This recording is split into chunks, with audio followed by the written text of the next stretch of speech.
നിയമസഭയ്ക്ക് പുറത്ത് മുഖ്യമന്ത്രിക്കെതിരെ പ്രതിഷേധം കടുപ്പിക്കുകയായിരുന്നു പ്രതിപക്ഷ യുവജന സംഘടനകൾ.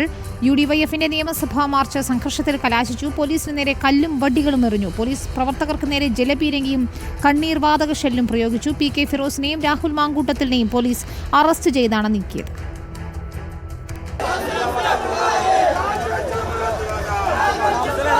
മുഖ്യമന്ത്രിയുടെ രാജി ആവശ്യപ്പെട്ട് പ്രതിപക്ഷ യുവജന സംഘടനകൾ നടത്തിയ മാർച്ച് എത്തിയപ്പോൾ സമാധാനപരമായിരുന്നു.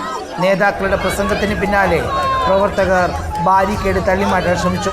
ഇതോടെ ജലപീരങ്കി പലതവണ പ്രയോഗിച്ചു. രണ്ടാമത്തെ ജലപീരങ്കി എത്തിച്ച് വെള്ളം ചീറ്റിയിട്ടും പ്രവർത്തകർ പിന്തിരിഞ്ഞു പോയില്ല. കയ്യിൽ കിട്ടിയതെല്ലാം എടുത്ത പ്രവർത്തകർ പോലീസിന് നേരെ എറിഞ്ഞു. ഇതോടെ പോലീസ് 4 തവണ കണ്ണീർ വാതക ഷെൽ പ്രയോഗിച്ചു.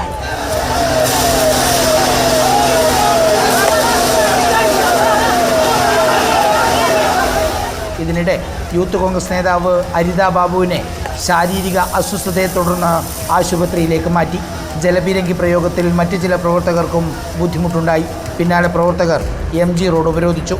പോലീസ് വനിതാ പ്രവർത്തകരെ അടക്കം ബലം പ്രയോഗിച്ച് അറസ്റ്റ് ചെയ്യുന്നതിനിടെ പോലീസ് പ്രവർത്തകർക്ക് നേരെ ലാത്തി വീശിയെങ്കിലും വലിയ സംഘർഷത്തിലേക്ക് പോയില്ല.